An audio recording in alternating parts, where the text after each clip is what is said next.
আজকে আমরা মুহররম মাসের দ্বিতীয় জুমায় পদার্পণ করেছি।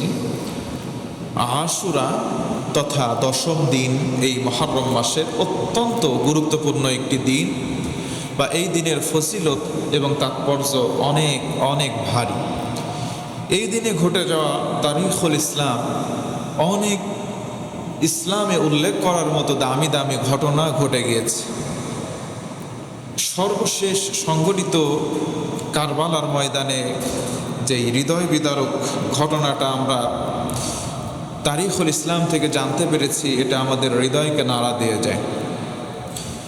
নবীজি সাল্লাল্লাহু আলাইহি ওয়াসাল্লামের প্রিয় নাতি ইমাম হোসাইন রাদিয়াল্লাহু আনহু সপরিবারে ইয়েজিদের আক্রমণ থেকে রেহাই পায়নি সেদিন, তথা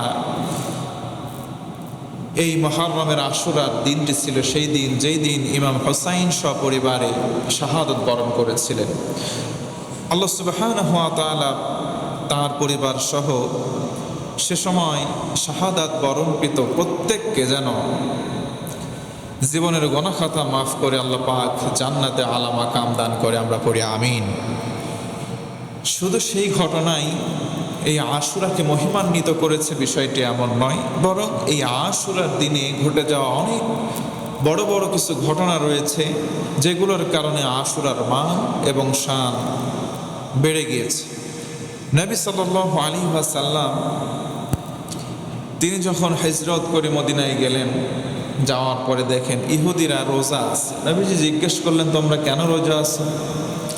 ইহুদিদের ভেতর থেকে জবাব আসলো, এই দিনই মূসা আলাইহিস সালাতু ওয়াস সালাম ফিরআউনের দলবল এবং তার কবল থেকে রক্ষা পেয়েছিল, আর ফিরআউন সদল বলে এই দিনে পানিতে তলিয়ে ডুবে মারা গিয়েছিল। এজন্য আমরা শুকরিয়া আদায় করণার্থে আল্লাহ পাকের কাছে শুকরিয়া প্রকাশের মাধ্যম হিসেবে আমরা সিয়াম পালন করি। পড়েন সুবহানাল্লাহ। নবীজি বললেন, তাই নাকি? তো তোমরা যদি এই কারণে সিয়াম পালন করে সন্তুষ্ট প্রকাশ করতে পারো, আল্লাহর প্রতি কৃতজ্ঞ বান্দা হতে পারো, তো আমরা তো মুসা নবীর ব্যাপারে আরো অগ্রগামী, কারণ মুসা আমার নবুয়তের ভাই। অতএব তোমরা যদি সিয়াম পালন করো, আমি আমার উম্মতদেরকেও আদেশ দিলাম তোমরাও এই দিনে সিয়াম পালন করো। আরেকবার বলুন সুবহানাল্লাহ। তবে নবীজি বলেছেন, খাল্লিফু, তোমরা বিপরীত করো ইহুদিদের থেকে।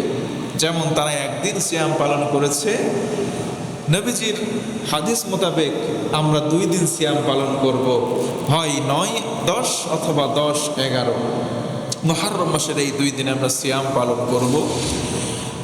এই সিয়াম পালন নবীজি সাল্লাল্লাহু আলাইহি ওয়াসাল্লামের সরাসরি জবানে মোবারক থেকে আদিষ্ট আমরা হয়েছি। তো আমরা এখন প্রশ্ন হতে পারে, তাহলে কি শুধু কারবালার কারণে আর মুসা নবী আলাইহিস সালাতু ওয়াস সালামের বেঁচে যাওয়ার কারণে কি এই দিনটা মহিমান্বিত? না, বরং আরো কিছু কারণ রয়েছে। যেমন নূহ নবী আলাইহিস সালাতু ওয়াস সালাম তিনি 950 বছর দাওয়াত দিয়েছিলেন, প্রায় কম বেশ প্রায় 1000 বছর। আপনি চিন্তা করে দেখেন, লাইলা ওয়া নাহার, আল্লাহ কোরআনে বলেন দিনে এবং রাত্রে, সারা দিন দাওয়াত দিয়ে রাত্রে তিনি ঘুমান নাই। লাইলা ওয়া নাহার, আল্লাহর কাছে অভিযোগ দিয়ে নূহ পয়গম্বর আলাইহিস সালাম বলেন, দাআউতু লাইলা ওয়া নাহার, আল্লাহ এরা তো আমার একটাও কথা শোনে না, অথচ আমি দিনেও দাওয়াত দিয়েছি, রাত্রিবেলাও দাওয়াত দিয়েছি। আল্লাহর পক্ষ থেকে তখন জারি হয়ে গেল ঘোষণা, নূহ তুমি একটা নৌকা বানাও। নৌকা বানানো হলো, জোড়ায় জোড়ায় সব কিছু তুমি ওখানে তুলে নাও, আর আমি আল্লাহ প্লাবন দিয়ে সকল স্বৈরাচারী, সকল কুফফার, সকল মুশরিকদেরকে ধ্বংস করে দেব।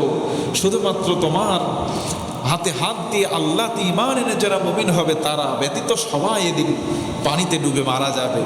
নূহ আলাইহিস সালাতু ওয়াস সালাম নৌকা বানালেন, সেখানে ভাসতে ভাসতে ভাসতে ভাসতে জুদি পর্বতের কাছে গিয়ে ঠেকে গেল। যেদিন ওই দিনটাই ছিল এই আশুরার দিন। আমরা আরেকবার বলি সুবহানাল্লাহ।